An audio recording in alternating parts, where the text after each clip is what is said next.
Hello everybody, this is DeanoGTO, and today we're looking at the FV4202, the Tier 8 UK Premium Medium Tank, the only Tier 8 viable premium tank that UK 3 has, although that could change in the future depending on whether or not the Chieftain gets online or not. By the way, something that I noticed a while ago, but it wasn't confirmed until I saw it in the Armored Patrol. There's actually a Chieftain in the background of the Gamescom hangar. If you look, it's like in front of the mouse. It's like the mouse is in the background and the chieftain's in like the foreground. I like initially I thought it was like Centurion or something, but it is actually the Chieftain Mark 6 thing that's going to be coming to the game potentially at some point. Who knows what they're going to do at this point? I've heard the Super Conqueror is going to be the the top tier vehicle for the Conqueror line, and then the Chieftain's gonna have its own, like maybe like a Chieftain prototype at tier 9, and then another one at tier 10. Who the hell knows what they're gonna do at this point? Honestly, it's been so long since they announced it. It's probably been like a year and a half at this point. Jeez, weird to think of. But yeah, there's my first shot of the game. M40. I need to call it the M48 pattern, but it's the M46 pattern, and my first shot did a critical hit to him. So that probably knocked out his gunner or something, because he's about to get pretty pissed off whenever I do this. I think I knocked out his gunner twice. I think he gets understandably a little bit pissed off, and the reason I guess it was the gunner is because of, yeah. He fired a shot and just went straight into the ground right in front of him. Oh god, when shit like that happens, it's always hilarious.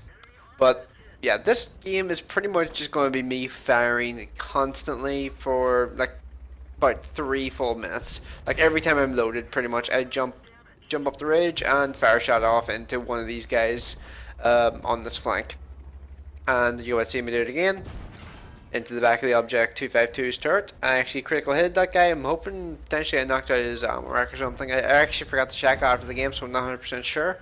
But there was a pershing, just tracked him in place, and whenever you have the opportunity to go for a tracking shot, you probably should, because typically it means you are going to get some spotting damage, as I just did there now. 230 tracking damage, which is awesome to get, because every little bit goes towards your XP total. So the 252 is now left on about 700 health. You can't, like, the thing is, I'm not really sure why you would take a 252 to this flank, and that was unbelievably lucky, considering that those things are not small targets. Or wait, no, they're not large targets. They're kind of tricky to hit a lot of the time, depending on your range.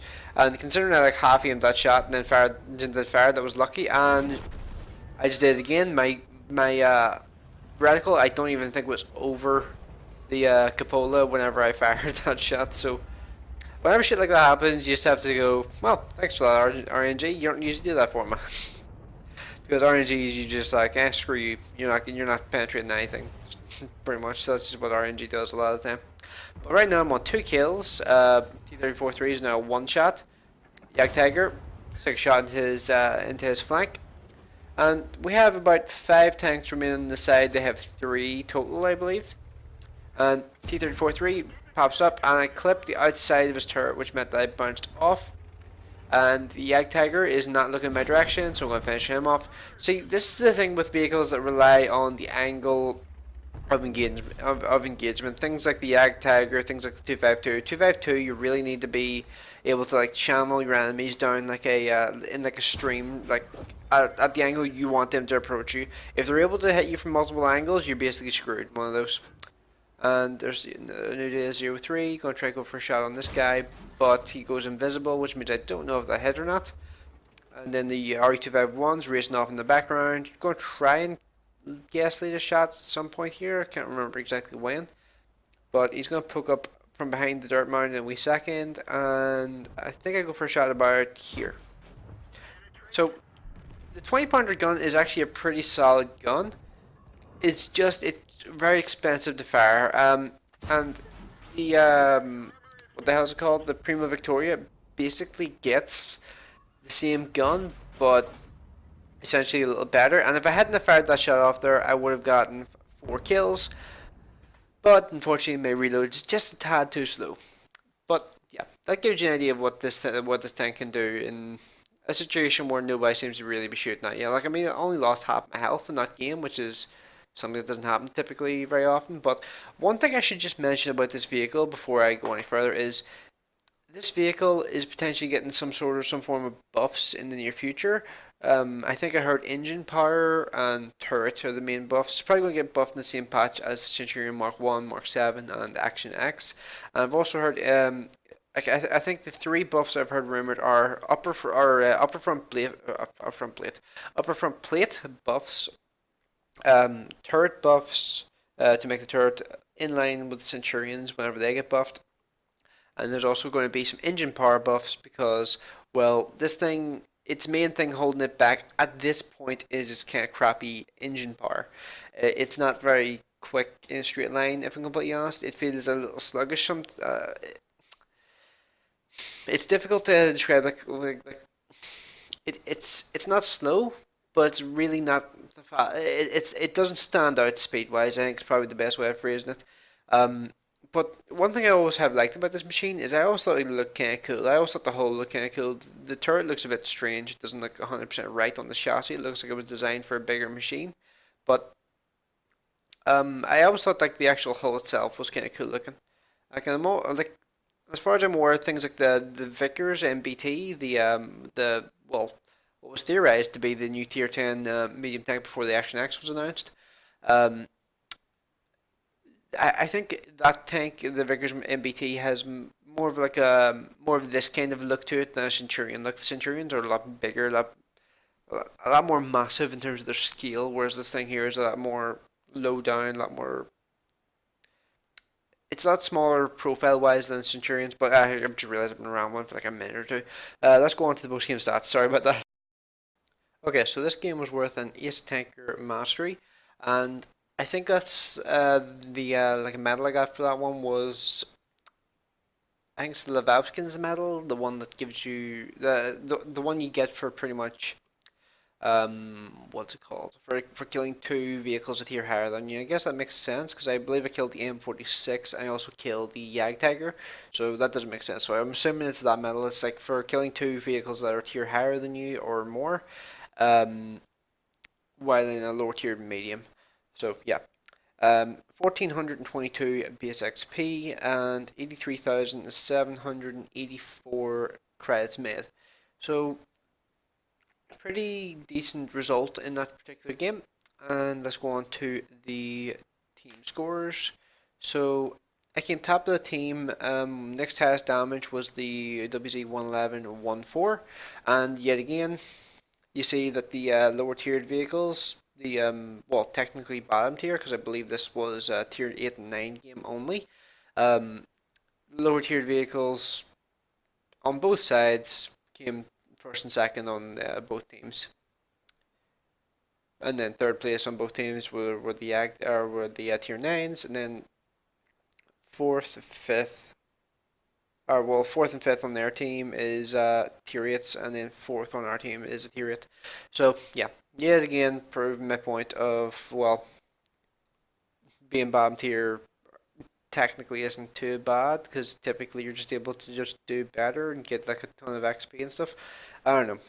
It still confuses me why people will literally go and drown their tanks at the start of a game because they don't like the matchmaking. It pisses me off to no end, and that's why I keep rambling on about it. But yeah, I'm gonna leave it there. Let's go on to the detailed report. Actually, I should just point out T20 Prototype had a decent game, so did WZ. And the best people on their team were the Pershing, Jagdtiger, and Uda03. Everybody had pretty solid games for the most part. Like on my side, everybody had pretty solid games. The Udas was the one with the main pretty decent game on their side because, well, most of their tanks didn't actually do too much damage, if I'm completely honest. But yeah, let's go on to the next page. 20 shots fired, 18 direct hits, 17 penetrations, 650 damage done from more than 300 meters, 1100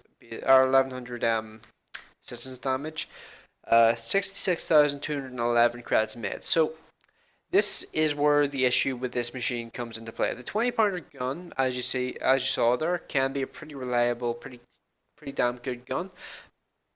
But there's the big but of, well, the ammo cost on this gun for the damage you're doing per shot is ridiculous. I mean, it's like 650 credits per shot with this gun.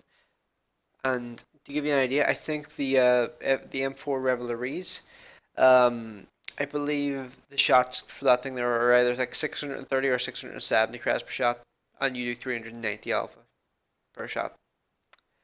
Yep. So don't miss shots with this tank if you can possibly avoid it. Don't just spam shots hoping for the best, because you will absolutely obliterate your credits, like the credits you're going to make from that game. Things like the Panther 88, Tiger 88, stuff like that there with really cheap ammo costs. You can do that as much as you like, and it pretty much doesn't matter because every shot of damage pretty much just covers like a couple of shots that were missed. Whereas on this tank here, it just doesn't really work that way, considering it's like triple the cost of, it's like nearly triple the cost of an 88 L71 shot um, to do 230 damage, like one 230 damage shot. It's really weird to think of that, like that's how much that's how much the credit cost is for something that does so little damage. It's just bizarre to me. But yeah, overall the FV4202 is a pretty decent machine, but I believe that will probably be the main reason why people will always be a little bit on this machine, why people won't be like flocking to buy it even after the buff it in the potential future. Um, like if I was going to do anything with this vehicle, what I would do is just like the primary buff this thing needs is engine power and potentially a little bit of rate of fire. Maybe like add like 0.25 to the rounds per minute of the vehicle, and add like 200 horsepower to the engine. And then this thing would be really solid, would be a really good machine. But I have a feeling we may go a little overboard with this one potentially. Although considering this one was given out for free, maybe they won't.